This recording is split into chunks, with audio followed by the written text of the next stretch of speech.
Eu me chamo Deepak Chopra e sou médico. E nessa carreira médica, por várias vezes, tive o privilégio de presenciar curas miraculosas. A mais recente iniciou-se no ano passado, quando uma moça indiana de 32 anos me procurou em meu consultório próximo à cidade de Boston. Vestida num sari de seda azul, sentou-se em silêncio diante de mim. Procurando manter-se sob controle, ela apertava fortemente as mãos entrelaçadas no colo. Chamava-se Chitra, como declarou. Dirigia uma loja de importações com o marido Raman num bairro de Nova York.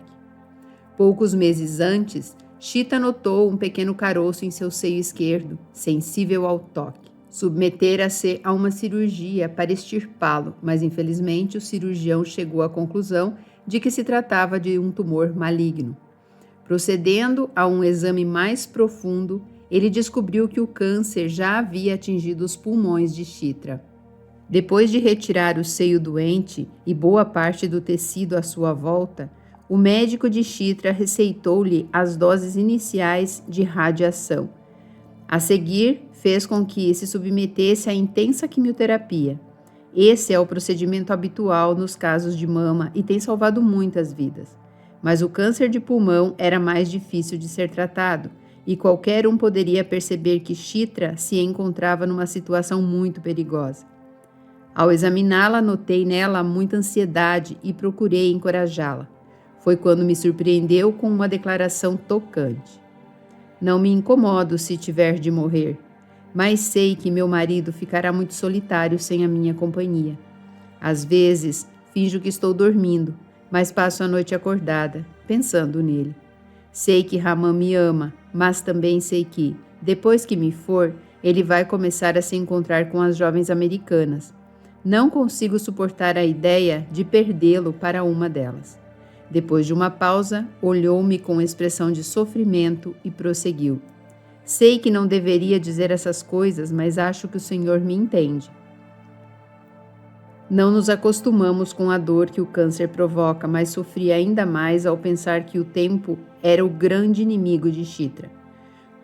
Por enquanto ela mantinha um aspecto saudável, vinha até escondendo seu mal dos parentes, porque detestava a ideia de ser observada enquanto definhava. Mas ambos sabíamos que seria um processo difícil para ela. Ninguém pode afirmar que conhece uma cura para câncer de mama em estágio avançado. A terapia convencional tinha feito tudo o que era possível por ela. Como o câncer já atingira outros órgãos, os dados estatísticos indicavam menos de 10% de chance de 5 anos de sobrevivência. Mesmo com a mais intensa rotina de quimioterapia que se pudesse adotar com segurança. Pedi-lhe então que começasse um novo processo de tratamento como o prescrito pela Ayurveda. Chitra, como eu, também crescera na Índia, mas tinha uma vaga ideia do que era Ayurveda. A geração de seus avós fora a última a acreditar nessa medicina, eu imaginava. Atualmente, qualquer indiano progressista que viva numa grande cidade daria preferência à medicina ocidental, se tivesse condições de mantê-la. No intuito de explicar a Chitra por que eu queria que ela desse as costas ao progresso, afirmei-lhe que seu câncer não era apenas uma doença física, mas holística. Todo o seu organismo sabia que ela estava com câncer e sofria com ele. Um exame de tecido dos pulmões demonstraria que as células malignas tinham migrado para lá, enquanto a amostra de tecido do fígado seria negativa. Mas o fígado era irrigado pelo mesmo sangue e recebia os sinais da doença vindo dos pulmões. Tal conhecimento, por sua vez, afetava as funções desse órgão. Da mesma forma, quando ela sentia dor no peito ou era obrigada a sentar-se por falta de ar, os sinais percorriam todo o seu corpo, saindo do cérebro e voltando a ele. Sentindo a dor, o cérebro era obrigado a reagir. O cansaço que ela sentia, aliado à depressão e à ansiedade, era uma reação cerebral com consequências físicas. Portanto, seria errado pensar em seu câncer apenas como um tumor isolado que precisava ser destruído. Chitra sofria de um mal holístico que exigia uma medicina holística. A palavra holística, que desagrada aos médicos ortodoxos, significa apenas um enfoque conjunto da mente e do corpo. Acredito que o Ayurveda realize essa união melhor do que qualquer alternativa, apesar de não demonstrar o fato de modo muito aparente. Na verdade, várias técnicas de mente e corpo, amplamente divulgadas como a hipnose e o biofeedback, chamam bem mais a atenção que o Ayurveda. Se Chitra tivesse adoecido em Bombaim, sua terra natal, sua avó teria receitado alimentos naturais. Traria da farmácia ayurvédica um saquinho de papel pardo com ervas medicinais e insistiria para que a neta ficasse na cama. Prescreveria vários purgantes e óleos de massagens para limpar o corpo das toxinas que geravam o câncer. Se houvesse na família alguma tradição espiritual, a moça teria começado a meditar. Em resumo, eu a trataria do mesmo modo, com algumas coisas a mais. Ainda não existe nenhum motivo científico que explique por que esse sistema funciona, a não ser que é assim. O Ayurveda atingiu algo profundo na natureza. Seus conhecimentos não são baseados na tecnologia, e sim na sabedoria, no que eu poderia definir como a compreensão segura do organismo humano, adquirida através de muitos séculos. Quero que você passe uma semana ou duas em uma clínica especial, fora de Boston, disse a Chitra. Algumas coisas que vão lhe acontecer podem parecer extraordinárias. Você está habituada à ideia de um hospital como um local com respiradores, câmeras de oxigênio, aparelhos de transfusão e quimioterapia. Comparado a isso, o tratamento que lhe daremos na clínica não será nada. Em princípio, quero que seu corpo atinja um profundo estágio de descanso. Chitra era uma pessoa confiante e concordou em ir. Em parte, é claro, porque não tinha outra alternativa. A medicina moderna fizera todo o possível usando a estratégia do ataque físico contra o seu câncer. A vantagem inicial obtida ao se investir contra uma doença deve-se à esperança de extirpá-la o quanto antes do corpo. A enorme desvantagem é que todo o organismo se danifica nesse ataque contra uma parte dele. No caso da quimioterapia, existe o perigo real de enfraquecer de tal modo o sistema imunológico que fique aberta uma porta para que outros tumores cancerosos possam se desenvolver no futuro. No entanto, o câncer de mama não tratado é considerado mortal e a medicina atual é capaz de extirpá-lo a curto prazo. Em um clima emocional em que a opinião é influenciada pelo medo, as pessoas preferem correr os riscos da cura ao invés do mal. Eu mencionava a Chitra a clínica onde trabalho, o Maharishi Ayurveda Health Center, em Lancaster, no estado de Massachusetts. Ela passou ali uma semana em tratamento e aprendeu o programa de automedicação que deveria usar em casa, incluindo mudanças na alimentação, algumas ervas ayurvédicas, uma rotina diária de exercícios simples de yoga e as instruções de meditação transcendental. Esses meios pareciam diferentes à primeira vista, mas todos visavam, no fundo, trazer tranquilidade a seu dia a dia e, assim, construir uma base para a cura. No Ayurveda, o requisito mais importante para a cura de qualquer desordem orgânica é um nível profundo e completo de relaxamento. Esse princípio se baseia no conceito de que o corpo sabe como manter o equilíbrio, a não ser que esteja abalado pela doença. Desse modo, se alguém deseja restaurar a capacidade de cura do próprio organismo, é necessário que faça tudo para readquirir o equilíbrio. Trata-se de uma ideia muito simples, mas de profundas consequências. Chitra também aprendeu 2 técnicas mentais especiais que atuariam diretamente nas raízes do seu câncer. Chitra seguia religiosamente seu programa e vinha me ver a cada 6 semanas. Continuou também com o tratamento de quimioterapia prescrito pelo seu médico, lá em Nova York. Quando falamos sobre o assunto, eu declarei: se pudesse tratá-la pelo Ayurveda e nada mais, eu o faria. A piora do seu estado físico seria bem menor. Mas você veio me procurar já muito doente e sabemos que a quimioterapia atua de fora para dentro. Vamos combinar o processo externo e interno, na esperança de que levem à cura completa. Segui o progresso de Chitra durante quase um ano. Ela sempre me ouvia numa atitude confiante, mas ao voltar a cada consulta era evidente que não estava melhorando. As radiografias dos pulmões continuavam ruins. Ela respirava com crescente dificuldade e parecia mais fraca e abatida, à medida que o mal avançava. Finalmente chegou o dia em que Chitra não apareceu no horário marcado. Esperei a semana toda e acabei ligando para sua casa. As notícias não eram boas. Raman, o marido dela, disse-me que repentinamente ela tivera uma febre muito alta, precisando ser hospitalizada no final de semana. Seus pulmões vinham há algum tempo vazando fluido para a cavidade pleural que os rodeava, e o médico suspeitava que se havia instalado uma infecção. Com um prognóstico tão pessimista, não havia nenhuma garantia de que Chitra pudesse deixar o hospital com vida. Então, aconteceu uma coisa muito curiosa. Depois de um dia ou dois de antibióticos, a temperatura de Chitra, que estava em 40 graus, baixou ao normal, o que intrigou seu médico. Era muito raro uma febre tão alta baixar assim rapidamente, tratando-se de uma infecção em paciente terminal. Poderia haver outro motivo além da infecção? Ele decidiu fazer novas radiografias. No dia seguinte, Raman me telefonou exultante e confuso. "Ela não tem mais câncer", exclamou com grande alegria. "O que quer dizer?" perguntei.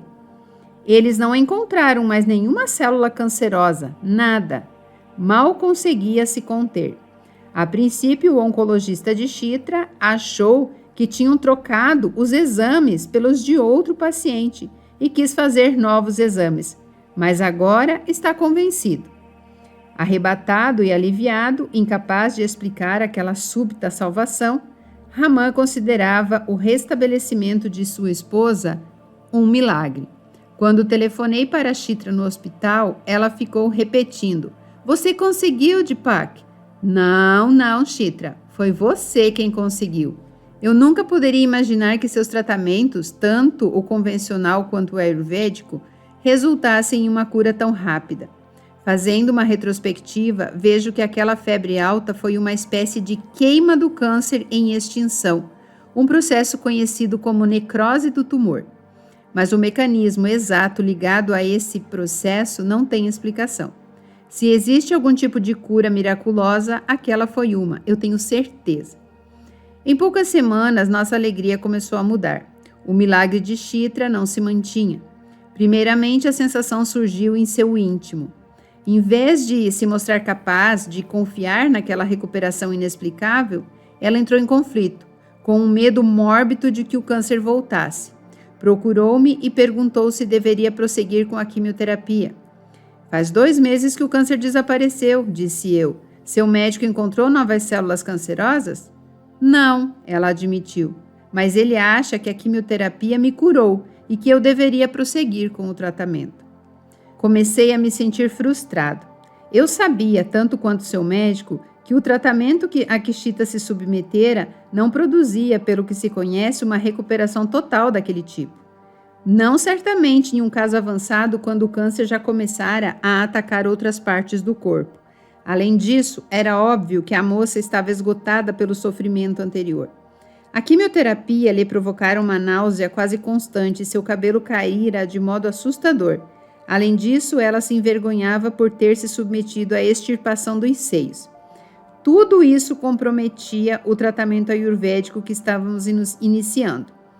Se ela recebesse doses ainda elevadas de quimioterapia, aumentariam sua depressão, a tendência às infecções e a fraqueza em todos os sentidos. Ao mesmo tempo, porém, eu não tinha motivos suficientemente fortes para dizer-lhe que não continuasse. E se viesse a sofrer uma recaída em 6 meses e acabasse morrendo? "Prossiga com a quimioterapia", concordei. "Mas com nosso programa também está certo?" E ela concordou. Durante alguns meses, Chitra continuou livre da doença, mas também se mantinha perturbada e confusa. Parecia que seu câncer fora mais fácil de vencer do que aquela dúvida sinistra invadindo sua vida e impedindo-a de estar bem. O dilema torturante de Chitra é o verdadeiro ponto aqui. Ela precisava de uma explicação para voltar a ficar bem. O que havia lhe acontecido? Sua cura era um milagre, como pensara no início, ou apenas um estágio na agonia, como acabou por temer? Acredito que se possa encontrar uma resposta aprofundando-se mais o conhecimento da ligação entre mente e corpo. As pesquisas de curas espontâneas de câncer realizadas tanto nos Estados Unidos como no Japão demonstraram que pouco antes do reestabelecimento, quase todos os pacientes passam por uma alteração de consciência. A pessoa sabe que vai sarar e sente que a energia responsável pela cura está em si mesma, mas que não se limita apenas a ela. Estende-se além de seus limites pessoais, por toda a natureza. Sente subitamente: não me limito ao meu corpo, tudo o que existe à minha volta faz parte de mim.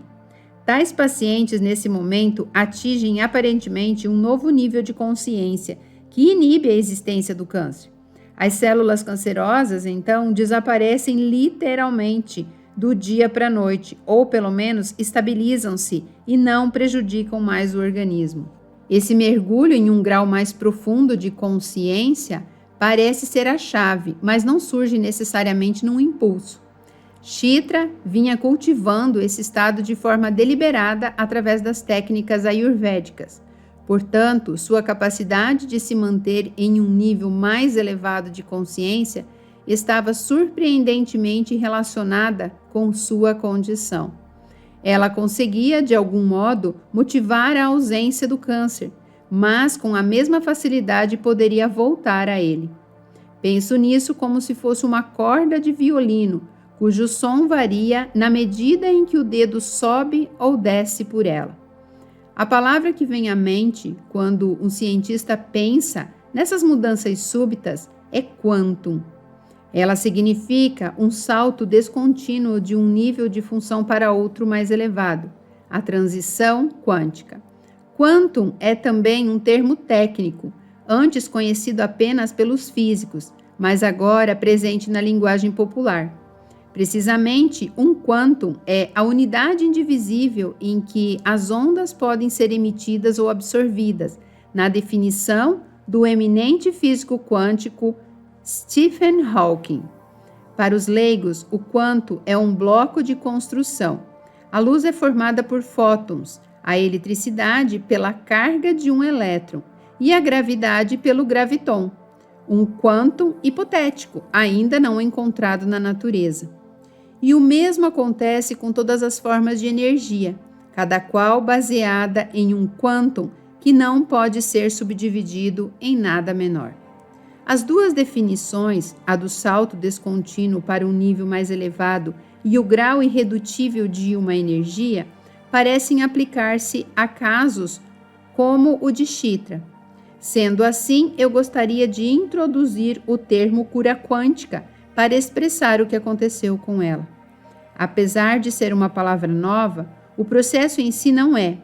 Sempre existiram pacientes em que não se observa o curso natural da cura. Por exemplo, uma pequena minoria não definha com o câncer. Outros desenvolvem tumores muito mais lentamente do que a estatística prevê para aquele tipo de mal. Muitos reestabelecimentos são de origem igualmente misteriosa, como os casos de remissão espontânea e o uso eficiente de placebos ou drogas enganadoras, que também indicam o salto quântico. E por quê? Porque em todos esses casos, a consciência profunda parece ter promovido um drástico salto quântico no mecanismo da cura. A consciência é uma energia pouco valorizada pela maioria das pessoas. Geralmente, não enfocamos nossa consciência mais profunda, nem usamos sua verdadeira energia, mesmo nos mais difíceis momentos de crise. Talvez seja essa a razão pela qual as curas milagrosas são recebidas com um misto de espanto, descrença e reverência. Mas todos possuem um nível mais profundo de consciência. Talvez até alguns desses milagres sejam extensões de capacidades normais. Por que não podemos considerar um milagre o corpo soldar um osso quebrado?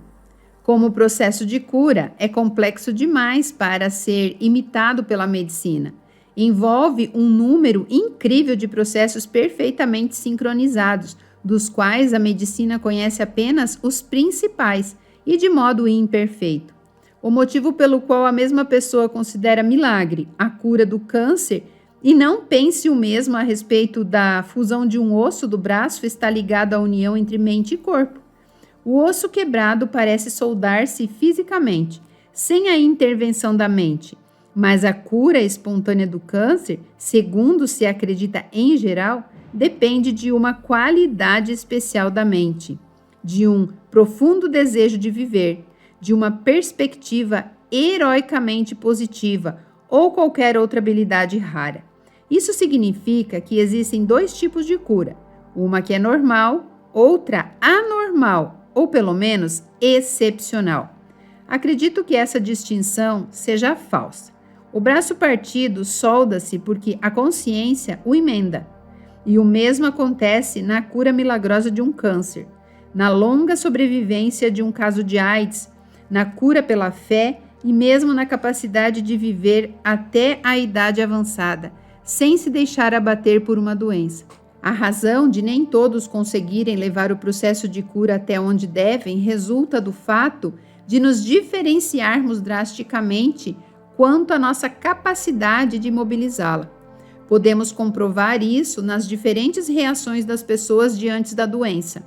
Uma fração mínima, bem menos de 1% de todos os pacientes que contraem um mal incurável, consegue curar-se. Um número maior, mas ainda abaixo de 5%, vive bem mais que a média. Essas descobertas não se restringem a doenças incuráveis. Pesquisas demonstram que apenas 20% dos pacientes com doenças sérias, mais curáveis, recuperam-se com excelentes resultados. Sendo assim, cerca de 80% deles não conseguem sarar ou curar-se parcialmente. Porque é tão desproporcionalmente elevado o índice de insucesso nas curas? Qual será a diferença entre um sobrevivente e alguém que não consegue sobreviver? Aparentemente, os pacientes bem-sucedidos aprenderam a motivar a própria cura e conseguiram, nos casos mais felizes, ir além. Descobriram o segredo da cura quântica. São os gênios da união entre a mente e o corpo. A medicina moderna não consegue se igualar nem de longe na reprodução de suas curas, porque nenhum tratamento baseado em drogas ou cirurgias consegue preservar tão bem o prazo, ser tão maravilhosamente coordenado, tão benigno e livre de efeitos colaterais, tão fácil. A capacidade dessas curas vem de um nível tão profundo que não se pode ir mais além. Se soubéssemos o que os cérebros fazem para motivar os corpos, teríamos a unidade básica do processo de cura em nossas mãos. Até agora, todavia, a medicina não conseguiu dar o salto quântico e a palavra quantum ainda não tem explicação clínica. Da mesma forma que a física quântica lida com aceleradores de altíssima velocidade, você pode pensar que a cura quântica emprega radioisótopos ou raios-x. Mas o significado é o oposto.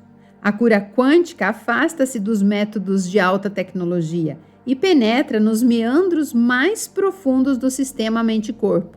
É nesse núcleo que ela se inicia. Para atingi-lo e aprender a provocar a resposta de cura, é necessário que você atravesse todos os níveis mais densos do corpo, células, tecidos, órgãos e sistemas. Atingirá então o ponto de união entre a mente e a matéria, o ponto em que a consciência realmente começa a causar um efeito. Trecho retirado do livro A Cura Quântica, de Deepak Chopra.